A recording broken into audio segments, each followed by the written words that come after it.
नमस्कार दर्शक बंधु आपण मैंने वर्तमान द डिजिटल न्यूज देखा आरंभ कर गोटे प्रसंग आपण मान सामने आने को चाहे प्रसंगटी हूँ गत 29 तारिख दिन जो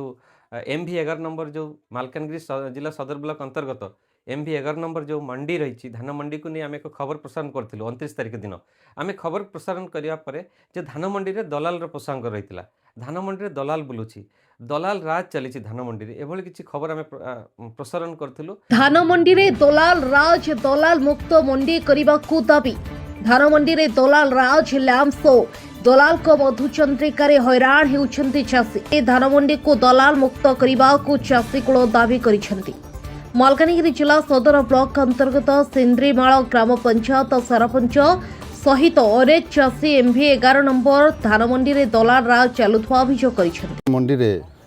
जो अव्यवस्था होची चाषी हैरान दाला मालामाल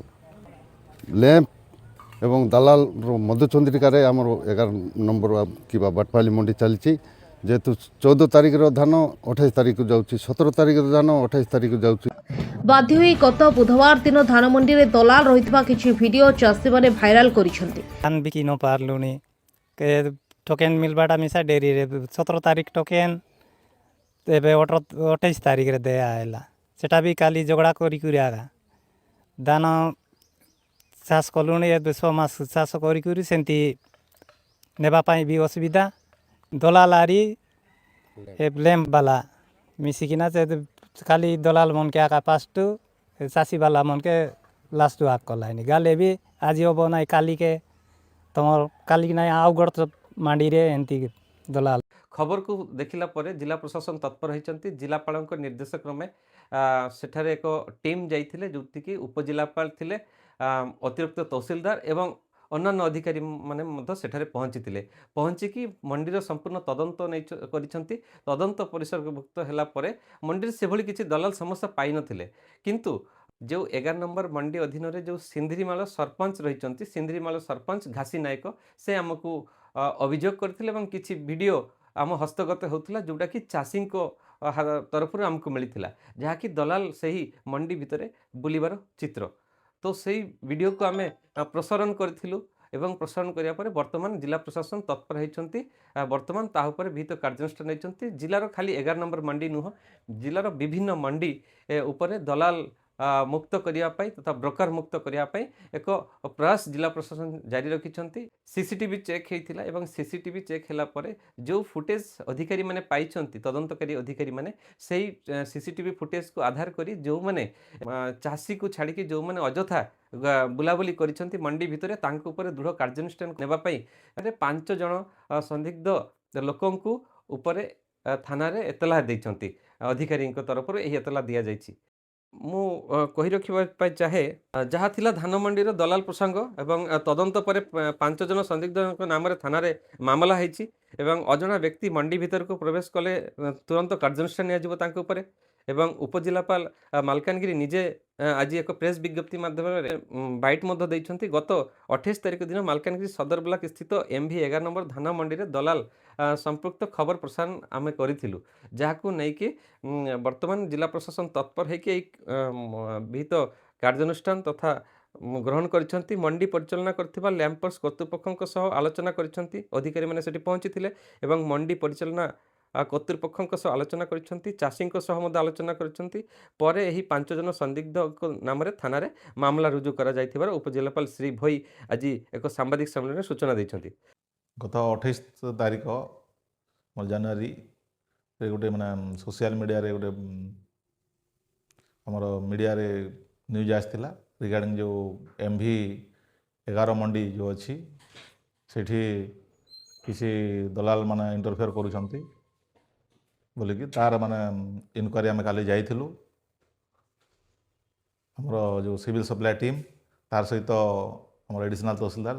मालकानगिरी जे कि सुपरवाइजिंग ऑफिसर अच्छा से MV 11 PPC आउ तदंतरू जना पड़ा जे से जो आमर चाषी मैंने अच्छा जो मैंने थिले से दिन भितर किसी चाषी आग पछ करने जो मैंने कि रिक्वेस्ट करते मेडिकल इमरजेंसी थिला बोधे जड़े लेडी चाषी ଯେଉଁଟାକି ଯେହେତୁ ଆମର ଟୋକେନ୍ ସିଷ୍ଟମ୍ ଅଛି, ଯେଉଁଟାକି ଆରାଇଭାଲ୍ ରେଜିଷ୍ଟର ଟୋକେନ୍ ଦିଆହେଉଛି, ସ୍ଲିପ୍ ତା ସହିତ ଆମର ଭେଣ୍ଡର ସ୍ଲିପ୍ ଦିଆହେଉଛି, ଆଉ ଯେଉଁଟା ସିରିଏଲି ମେଣ୍ଟେନ୍ ହେଉଛି। ୱାନ୍ସ ଯଦି ଆରାଇଭାଲ୍ ହେଇଗଲା, ଟୋକେନ୍ ଇସ୍ୟୁ ହେଇଗଲା ମାନେ ଆଗ ପଛ କରିହେବ ନାହିଁ। ତେଣୁକରି ସେ ଜାଗାରେ ଦଲାଲର କୌଣସି ଇଣ୍ଟରଫିଆରେନ୍ସ ଆମେ ପାଇଲୁ ନାହିଁ କି ସେମିତି କିଛି ହେଇନାହିଁ। ତ ଡିଟେଲ୍ ଡକୁମେଣ୍ଟ ପତ୍ର ଚେକ୍ କଲୁ ସବୁ ରେଜିଷ୍ଟରକୁ। ତା ସହିତ ଆଉ ଗୋଟେ ଅଭିଯୋଗ ଥିଲା, ଯେଉଁଟାକି ଆଲିଗେସନ୍ ଥିଲା, ଯେଉଁଟାକି ଦଲାଲମାନେ ଆସିକି ଇଣ୍ଟରଫିୟର କରୁଛନ୍ତି। କିଛି ଲୋକକୁ ଆମେ ଭିଡ଼ିଓଗ୍ରାଫି ଦେଖିଲୁ, ଯେଉଁଟାକି CCTV ଲାଗିଛି। ଯେଉଁ 28 ତାରିଖରେ କିଛି ଲୋକ ମାନେ ଜଣେ ଲୋକ ଯିଏକି ଆସିକି ସେ ଆମର ଯେଉଁ ମଣ୍ଡି ଯେଉଁଠି ପରିଚାଳନା ଅଛି ଭିତରକୁ ସେ ପଶିକି ଯିବା ଆସିବା କରୁଥିଲେ, ଫୁଟେଜରୁ ଜଣାପଡ଼ିଥିଲା। ଆଉ ଆହୁରି ମଧ୍ୟ ତଦନ୍ତ କଲୁ ଯେ ପ୍ରିଭିୟସଲି କିଛି ଲୋକ କି କେତେବେଳେ ମଣ୍ଡିକୁ ପଶୁଛନ୍ତି, ଯେଉଁଟାକି ସେମାନେ ସେ ଯେଉଁ ଆମର ଯେଉଁଠି ପରଚେସ୍ ସେ ପାଖକୁ ଯାଉନାହାନ୍ତି, କିନ୍ତୁ ଯେଉଁ ଧାନ ଗଦା ସେ ପାଖାପାଖି ବୁଲାବୁଲି କରୁଛନ୍ତି, ମାନେ ଲୋଟରିଂ କରୁଛନ୍ତି। ତାଙ୍କ ଆମେ ସନ୍ଦେହରେ ନେଇଛୁ ଓ ତାଙ୍କ ବିରୁଦ୍ଧରେ ମଧ୍ୟ FIR କରାହେଇଛି। ଆଉ ଆଇନ ତା ବାଟରେ ଯିବ। ଆଉ ସେମାନେ ଯଦି ପ୍ରମାଣିତ ହୁଅନ୍ତି ତାଙ୍କ ବିରୁଦ୍ଧରେ ପୋଲିସ ଆକ୍ସନ୍ ନେବେ। ଆଉ ମଧ୍ୟ ଆମର ଯେଉଁ ଅଲଗା ମଣ୍ଡି ଯେଉଁ ଅଛି ସେଇଟା ମଧ୍ୟ ସବୁ ଇନଷ୍ଟ୍ରକ୍ସନ୍ ଦେଇଛୁ। ଯେଉଁ ଆମର ସୁପରଭାଇଜିଂ ଅଫିସର ଅଛନ୍ତି, ଆମର ଟିମ୍ ଅଛନ୍ତି, ସେମାନେ ତାକୁ ତଦାରଖ କରିବେ ଯେମିତି ଅଜଣା ବ୍ୟକ୍ତି ଅନଅଥରାଇଜ୍ ପର୍ସନ୍ ସେ ଦଲାଲ କନ୍ତୁକୁ ଅଜଣା ବ୍ୟକ୍ତି ଯେକୌଣସି ଲୋକ ଯେଉଁ ଚାଷୀ ମାନେ ଯିଏ ଚାଷୀ ହେଇନଥିବ ସେ ଆମର ପ୍ରିମାଇସେସ୍କୁ ଯେଉଁ PPC ମଣ୍ଡିକୁ ପ୍ରବେଶ କରିପାରିବ ନାହିଁ। ଆଉ ଯଦି ସେମିତି ପ୍ରବେଶ କରୁଥିବ ତା ବିରୁଦ୍ଧରେ ମଧ୍ୟ ଦୃଢ଼ କାର୍ଯ୍ୟାନୁଷ୍ଠାନ ନିଆଯିବ। ତେବେ ଆଗାମୀ ଦିନରେ ମାଲକାନଗିରି ଜିଲ୍ଲାର ଖାଲି MV 11 ନମ୍ବର ମଣ୍ଡି କଥା ନୁହଁ, ଯଦି ମାଲକାନଗିରି ଜିଲ୍ଲାର ଅନ୍ୟ କୌଣସି ବି ଧାନ ମଣ୍ଡିରେ ଅଜଣା ବ୍ୟକ୍ତି ପ୍ରବେଶ କଲେ ତାଙ୍କ ବିରୁଦ୍ଧରେ କାର୍ଯ୍ୟାନୁଷ୍ଠାନ ଗ୍ରହଣ କରାଯିବ ବୋଲି ଉପଜିଲ୍ଲାପାଳ ଶ୍ରୀ ଭୋଇ ସୂଚନା ଦେଇଛନ୍ତି। ତେବେ ଜିଲ୍ଲା ପ୍ରଶାସନ ବର୍ତ୍ତମାନ ତତ୍ପର ରହିଛନ୍ତି। ଉପଜିଲ୍ଲାପାଳ ଏବଂ ଏକ ଟିମ୍ ଯାଇଥିଲେ, ସେମାନେ ଯାଇକି ତଦନ୍ତ କରିଛନ୍ତି ଏବଂ ତଦନ୍ତ ପରିସରଭୁକ୍ତ ପରେ ଖାଲି 11 ନମ୍ବର ମଣ୍ଡି ନୁହଁ, ଜିଲ୍ଲାରେ ଯେତେ ମଣ୍ଡି ଅଛି ଏବଂ ଯେଉଁ ବ୍ରୋକର ଅଛନ୍ତି ମଣ୍ଡି ଭିତରେ କେହି ବାହାରୁ ଚାଷୀ ବ୍ୟତୀତ ଅନ୍ୟ କେହି ବୁଲାବୁଲି କରିଥାଏ ତାଙ୍କ ଉପରେ ଦୃଢ଼ କାର୍ଯ୍ୟାନୁଷ୍ଠାନ ନେବେ ବୋଲି ସିଧାସଳଖ କହିଛନ୍ତି। ତେବେ ମୁଁ ଆଉଥରେ ସୂଚାଇ ଦେବାକୁ ଚାହେଁ, ଯଦି କେହି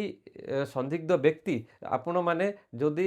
ମଣ୍ଡି ଭିତରେ ବୁଲାବୁଲି କରୁଛନ୍ତି ତେବେ ସାବଧାନ ହେଇଯାଆନ୍ତୁ। ମଣ୍ଡିରେ ଆଗକୁ ଏହି CCTV କ୍ୟାମେରା ଲାଗିଛି ଏବଂ CCTV କ୍ୟାମେରା ମାଧ୍ୟମରେ ଆପଣଙ୍କ ଫଟୋ ଭାଇରାଲ ହେବ ଏବଂ ଆପଣ ଜେଲ୍ ବି ଯାଇପାରନ୍ତି। କିଛି ଏଭଳି ଆଜି ଉପଜିଲ୍ଲାପାଳ ଏକ ପ୍ରେସ୍ ବିଜ୍ଞପ୍ତିରେ ସୂଚନା ଦେଇଛନ୍ତି। ଏବଂ ଧାନ ମଣ୍ଡିରେ ଆଉ କେଉଁ ସବୁ ସମସ୍ୟା ରହୁଛି ଆପଣମାନେ ଆମକୁ କମେଣ୍ଟସ୍ ମାଧ୍ୟମରେ ଜଣାନ୍ତୁ। ଆମେ ନିହାତି ତା ଉପରେ ମଧ୍ୟ ନ୍ୟୁଜ୍ କରିବା ପାଇଁ କିମ୍ବା ପ୍ରସାରଣ କରିବା ପାଇଁ କିମ୍ବା ଆଲୋଚନା କରିବା ପାଇଁ ଚେଷ୍ଟା କରିବା।